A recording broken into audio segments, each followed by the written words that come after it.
Hello, Fibiorzove talking to the Void once again, and today we're going to be talking more about a sequel. There's been a couple sequels on my list so far this month, most recently Zombieland Double Tap, which is a good 10 years after the original. Now this one actually beats that one out at 14 years since its last entry. We're going to be going over Rob Zombie's newest film, Three from Hell, which is a sequel to The Devil's Rejects, which is a sequel to House of a Thousand Corpses. Now, Rob Zombie's films they're an acquired taste to say the best, and they can be really hit or miss. Now, I don't know what you'd call this trilogy overall, but they are definitely some of his stronger entries. And The Devil's Rejects is probably his standout film amongst all of them. Now, Three from Hell is trying to follow that one up, and it's considering how perfectly the Devil's Rejects ended, that's definitely a tall order. Well, so the best way to do it is, I guess, keep it as close to the Devil's Rejects as possible, which might actually be hurting this one a little in this case.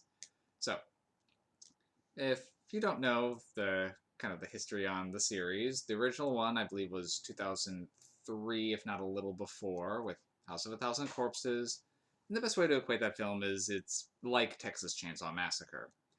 You have a family killing tourists and passersby, uh, and disposing of their bodies in twisted manners. Now, I will say, in certain ways, House of a Thousand Corpses was more extreme than even Texas Chainsaw Massacre could be at times, but overall, it was just a fairly standard slasher film. Hello. Showing your butt to the camera? Thanks. And that's your opinion on Rob Zombie films.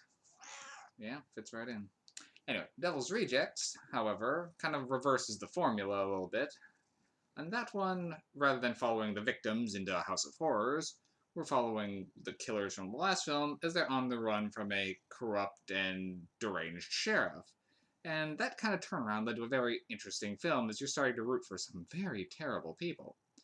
But they're really entertaining characters to follow. They're just watching the characters quip back and forth amongst each other is very entertaining. So, this film picks up 10 years after the last one. Rather than them perishing at the end of the Devil's Rejects, I have to spoil a 14-year-old movie. They actually have made it through with terrible injuries and are hospitalized and, well, stabilized to be given a trial to be put to death later. Well, so this film follows mostly the Otis Driftwood, played again by Bill Moseley, and Baby Firefly, again played by Sherry Moon Zombie. Now, the original trio from The Devil's Rejects was rounded out by Sid Haig, who was one of the most standout characters in there, playing Captain Spaulding, the crazed clown and sort of father figure to the other bunch. Now, unfortunately, he was intended to have a much larger role in this film, but just before filming, Sid Haig was having some heart issues, I believe, and was hospitalized for a time and was only cleared for a little bit of work. So he only has a small cameo at the beginning of this one, but his scenes are still some of the best in the film.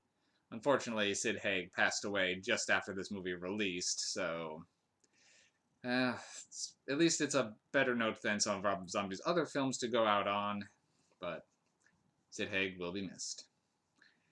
Anyway, for this film, we do get another cameo from Danny Trejo, who was in the last film, kind of reprising his role briefly. And replacing Sid Haig is Richard Brake, who starred in Rob Zombie's last film, 31, and he was pretty much a standout role in 31, so having him in this movie as a new member of the Firefly family, going by the Midnight Wolfman, he was a decent addition. He's no Sid Haig, but there is no other Sid Haig. Now, the plot of this one is Otis Driftwood manages to break out of prison with the help of his newly discovered half-brother, Convenience. I mean, apparently they always knew about each other, but his half-brother hadn't shown up in the previous one, so plot device. Anyway, breaks him out of prison on before he can be executed, and Sid Haig's character of Captain Spaulding is unfortunately put to death at the beginning since he was unable to continue filming. And they go to work a plan to spring Baby out of her asylum. And from there, it goes into familiar territory as they road trip across, causing mayhem and trying to evade repercussions. A lot like Devil's Rejects. In fact, a lot of the scenes almost mirror it to a degree that does not help it. I mean, in particular this one, the warden, and then him kidnapping the warden's family in order to get Baby out of prison, very much mirrors the motel scenes early on in Devil's Rejects. Them fleeing to Mexico very closely mirrors them fleeing towards Captain Spaulding's brother's place. And towards the end, there's sort of a shootout with a Mexican cartel of luchadors, then called the Black Satans, which kind of mirrors the sheriff shootout at the end of Devil's Rejects. So a lot of parallels that don't really help differentiate Three from Hell from Devil's Rejects.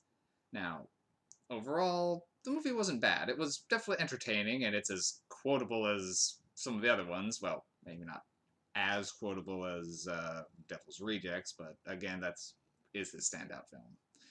So, the gore in this one, if anything, actually feels a little toned down from either House of a Thousand or Devil's Rejects. I mean, there are some gruesome scenes, but it doesn't really focus on them nearly as much as the previous films.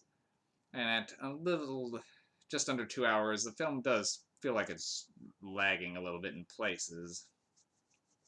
So, unfortunately, while Devil's Rejects is amongst one of my favorite films, Three from Hell's only getting about a 3 MacGuffins here. The lack of originality combined with less Sid Haig, which will count against it. And, well, it's a fun film if you can stomach a Rob Zombie film. It doesn't really help to draw things in. While they could, in theory, keep going, it might be best to put the series to rest. I think that's about all to say on this one, so Three from Hell only gets a 3. It can be passable, so unfortunately, after a 14-year wait, I was hoping for a little bit better from this franchise. Alas.